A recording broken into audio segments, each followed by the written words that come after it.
Bonjour, bienvenue sur ma chaîne Espace Passion Parfum. Aujourd'hui, je vous amène dans un univers de gourmandises. Des gourmandises d'automne. Je suis pas très parfum gourmand, mais pourtant, là, quand j'ai fait le tour de ma collection, j'en ai trouvé plusieurs. Alors, je vous les présente avec grand plaisir. On commence avec Pentimento, peut-être le plus gourmand de tous les gourmands que j'ai dans ma maison. C'est de Jérôme Studio. C'est vraiment une véritable corne d'abondance, de délices, un festival olfactif aux notes chocolatées. Il laisse un sillage captivant et enivrant. Il y a des fleurs dorées d'orchidées, il y a du tiara, du genêt qui vont scintiller avec une opulence qui est veloutée de noisettes et de vanille. Une splendeur. Il y a de la fève tonka et du caroube, c'est ça qui amène un peu les notes chocolatées qui vont se fondre dans un beau rhum brun liquoreux qui contraste avec la pureté et la rigueur cristalline de la fleur de tabac. Vraiment là, c'est un bouquet à la fois baroque, riche et charnel. C'est vraiment un parfum à porter hiver et automne. Il y a une complexité, une finesse à l'intérieur de ce parfum. Vraiment une très belle découverte. On s'en va maintenant avec Eau à Jean des parfums de Marly. Vraiment, ça évoque parfaitement la saison automnale. Ça a un caractère qui est oriental, gourmand. Pour moi, là, c'est vraiment la tarte aux pommes que faisait ma mère. C'était une tarte aux pommes avec beaucoup de cannelle. C'est très régressif pour moi. On se retrouve là dehors sous un joli feuillage avec des feuilles qui virevolent dans les airs. Ce parfum-là est si apaisant pour moi. La cannelle a captivé mon cœur là, dès la première pulvérisation. J'ai fondu, j'ai dit « Ah oui, ça me le prend ». Vraiment, elle est magnifique dans ce parfum. Il y a de l'osmanthus qui est lumineux, il y a du miel qui est un trésor doré de la nature. Une onctuosité crémeuse émane du benjoin et du labdamum et de l'ambre gris. Il y a de l'armoire, c'est vraiment un parfum, là. Puis le patchouli, il ajoute une touche d'élégance. C'est un parfum qui est puissant, très sensuel. Il attire vraiment de très beaux compliments. C'est un sillage et une tenue hors pair. En note de fond, ben, il y a de la fève tonka, de la vanille. C'est vraiment à la fois sombre et un peu lumineux. C'est un parfum qui est riche aux flammes. Donc, Pentimento et Eau à Jean, ben, on les retrouve chez Étiquette à Montréal. C'est vraiment un beau parfum. Praline and Maple, The Scent of Wood, c'est de l'élégance, de la finesse, de la délicatesse. Ici au Québec, on est les rois du sirop d'érable et c'est notre fierté. Moi, je viens de la campagne, précisément de la région où se trouvent la plupart des cabanes à sucre. J'ai grandi en passant tous mes printemps à visiter les cabanes à sucre de mes oncles et de mes tantes. Juste dans ma famille, il y a 4 propriétaires de cabanes à sucre. J'ai connu l'époque où on sillonnait les sentiers avec des chevaux pour ramasser les chaudières d'eau d'érable. On vidait ça dans des immenses barils. Je m'amusais à courir pour m'arrêter à différents arbres pour boire cet élixir qui était délicieux. C'était froid, c'est très difficile à décrire l'eau d'érable, mais c'est un sucre, mais tout en finesse. Mais ici, évidemment, il est très concentré là, dans le vrai sirop d'érable parce que ça bout pendant des heures et des heures. Mais c'est vraiment des beaux souvenirs que j'ai avec ça. Et donc, j'ai passé des heures dans les cabanes à sucre où là, mes oncles et mes tantes faisaient bouillir le sirop d'érable. Et là, il y avait plein d'odeurs qui émanaient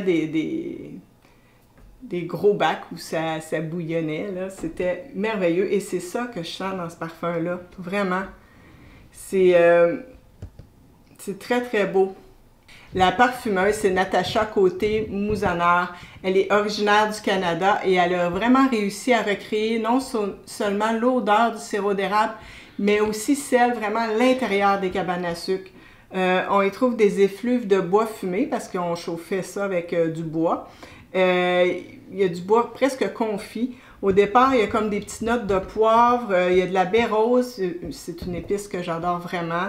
Il y a du clou de girofle qui est très, très utilisé ici au Québec dans la cuisine québécoise de quand j'étais petite. Là, le clou de girofle il était très à l'honneur. Dans ce parfum, c'est légèrement baumé, résineux. Il y a une touche de vanille. presque une note subtile de chocolat.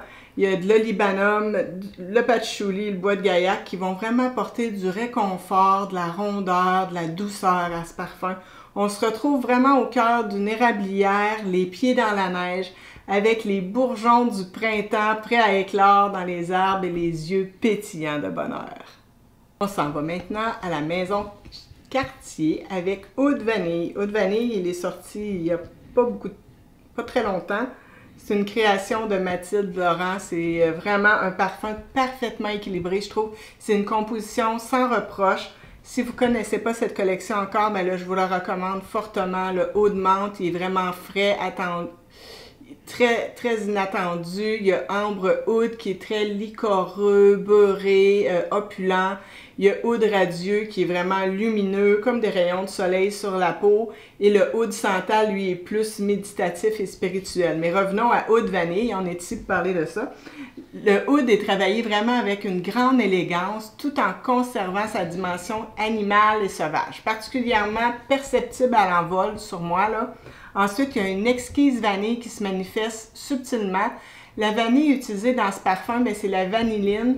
C'est une molécule naturellement présente dans les gousses de vanille qui représente environ de 0,75 à 2% de la masse d'une gousse de vanille. Toutefois, ici, Mathilde Laurent nous offre son interprétation de la vanilline avec des molécules synthétiques qui vont vraiment... ça amplifie le volet gustatif là, vraiment de la vanille. Ça apporte une dimension un peu poudrée, sucrée. Au contact de la peau, cette molécule elle va se réchauffer et elle devient très sensuelle. Dans Oud Vanille, là, ces deux matières s'entrelacent harmonieusement. Le oud avec ses nuances boisées et animales et la vanilline avec ses effluves sucrés, poudrés et addictives. Ça crée vraiment une symphonie olfactive captivante. C'est un parfum qui va laisser un superbe sillage et avec une très longue tenue à sentir. Vous pouvez le sentir chez Ogilvy à Montréal. On s'en va maintenant chez Guerlain dans la gamme L'Art et la Matière, un parfum de Thierry Vasseur qui nous présente, c'est Tonka Impérial. C'est vraiment une amande ensorceleuse, enivrante, un brin espiègle, mais pleine d'assurance. Elle se balade entourée de fèves tonka, présentant leurs facettes chocolatées et virevolent dans les effluves d'encens, puis s'ancrent au sol vraiment dans du bois de cèdre et du pin. Vous n'êtes pas sans savoir que l'essence de pin, pour moi, c'est vraiment une essence que j'adore vraiment. C'est comme pour moi revenir à la maison après un long séjour en voyage. Les fèves tonka apportent vraiment un côté poudré à cette composition. On sent bien la présence quand même de bergamote, il y a du romarin, il y a aussi du jasmin, du tabac. C'est un très beau parfum avec un petit aspect cuiré. Je l'aime beaucoup lors des journées très froides. Il est encore plus beau lors des journées très froides. Maintenant, on s'en va avec Caravane Sérail Intense de chez Nicolai. Un immense coup de cœur cette année pour moi. Je l'ai reçu en cadeau autographié. En plus, je suis vraiment contente. Je l'ai porté encore cette semaine avec grand bonheur. Ce parfum-là, c'est mon parfum favori avec la note de café. Il est parfaitement équilibré. Il est gorgé d'épices. Il y a de la prune presque confite, des framboises. C'est une véritable merveille sous mon nez, vraiment. Moi, j'adore la cardamome qu'il y a dans ce parfum, le clou de girofle, la cannelle qui se mélange à merveille avec l'absolu de café. On fait comme un voyage dans le désert sur la route des épices et du café. On y sent également des fèves tonka et il est disponible chez H Parfum à Montréal. Moi, c'est un gros coup de cœur. Maintenant, on s'en va avec Sous l'abricotier de La Grange du Parfumeur. C'est une maison que je vous ai parlé souvent. Je vous amène dans un univers plutôt fruité cette fois-ci. La parfumeur Alexandra Bachand, c'est vraiment une virtuose des notes olfactives. Ce parfum, il est énergisant, réconfortant. C'est pour les amateurs d'agrumes, d'abricots, de pêche et de litchi. C'est mon parfum préféré avec la note de noix de coco. Pour ceux qui aimaient Coconut Fizz chez Guerlain, vous devez absolument sentir ce parfum-là. Il y a un aspect qui est lacté, velouté, onctueux. C'est comme si on se berce dans la vanille. Il y a des notes de caramel. C'est vraiment un de mes fruités préférés. Très, très joli parfum. Là, je vous ramène à la closerie des parfums avec Ambre, Patchouli, Sichuan. Je vous en fais une petite note ici. J'en ai parlé il y a peut-être 2-3 vidéos. Vous pouvez aller le revoir. Vraiment ici, là, c'est un parfum d'automne incroyable. Je l'ai beaucoup porté. C'est vraiment un patchouli sensuel, décadent. Mais je veux vous mentionner que l'autre fois, mon conjoint, il le portait. On a fait une belle soirée dans un restaurant et c'est ce parfum-là qu'il portait. Et son sillage, c'était vraiment des notes chocolatées qui venaient à mes narines. C'était vraiment, c'est vraiment impressionnant de voir comment les notes évoluent. Le patchouli sur lui, là, c'était vraiment toutes les facettes chocolatées qui sortaient sur sa peau, tandis que sur moi, ben, il va être plus terreux, plus profond, plus ambré. Alors, c'est vraiment important de tester les parfums sur la peau pour voir les différentes facettes et comment ils évoluent sur notre peau, parce que d'une personne à l'autre, ça change tellement, là. Si vous l'avez testé, dites-moi comment il est sur votre peau. Moi, je suis vraiment contente de l'avoir. J'ai eu chez H Parfum à Montréal. Ils ont toute la collection de la closerie des parfums. C'est une maison que j'aime beaucoup. On s'en va voir Hummingbird de la maison Zoologist. C'est une maison canadienne. Ça fait longtemps que je ne vous en avais pas parlé, mais là, on s'en va dans un gourmand floral. Ici, là, on s'imagine, on est un petit colibri qui délicatement sort de son nid, tapissé de mousse, il y a des feuilles de violette, il y a des odeurs d'ambre, de bois de santal et de musc. Ces petites ailes en mouvement rapide le propulsent de fleur en fleur ensuite, où sa langue délicate absorbe le précieux nectar des fleurs. Sans hésitation, il virevolte entre les fleurs et s'imprègne de lilas, de chèvrefeuille, de mimosa, de pivoine, de rose, de muguet. Lors de son passage, on sent des effluves légèrement sucrés, de prunes, de cerises, de poires, avec une touche de miel. Il y a même, je dirais, une belle touche de crème fouettée dans ce parfum. C'est une touche là, de crème fouettée qui va être onctueuse et veloutée. C'est enveloppant, les odeurs de ce parfum, ils fusionnent ensemble, c'est riche, c'est opulent. C'est une explosion de fleurs. Dans un flacon, nous sommes dans l'habitat du colibri. Vraiment, si vous voulez un parfum qui a du sillage, Hummingbird, c'est pour vous. N'oubliez pas de liker la vidéo si vous aimez ça et de vous abonner à ma chaîne.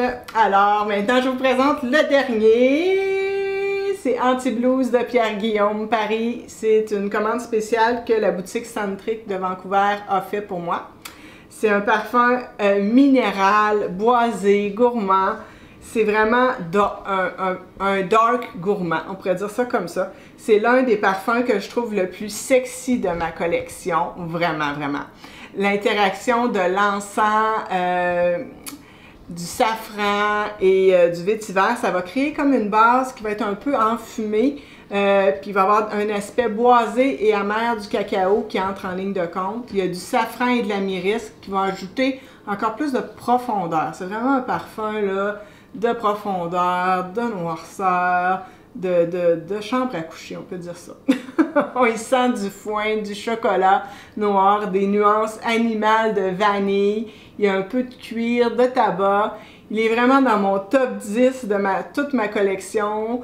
C'était une recommandation de Marion de Dépendance Senteur que je salue ici. Vraiment, c'est du réconfort absolu lors des soirées froides d'automne et d'hiver. Alors, écrivez-moi en commentaire quels sont vos parfums gourmands préférés, si vous voulez en tester dans ceux que j'ai nommés. Mais vraiment, j'ai hâte d'avoir vos commentaires. Merci et au revoir!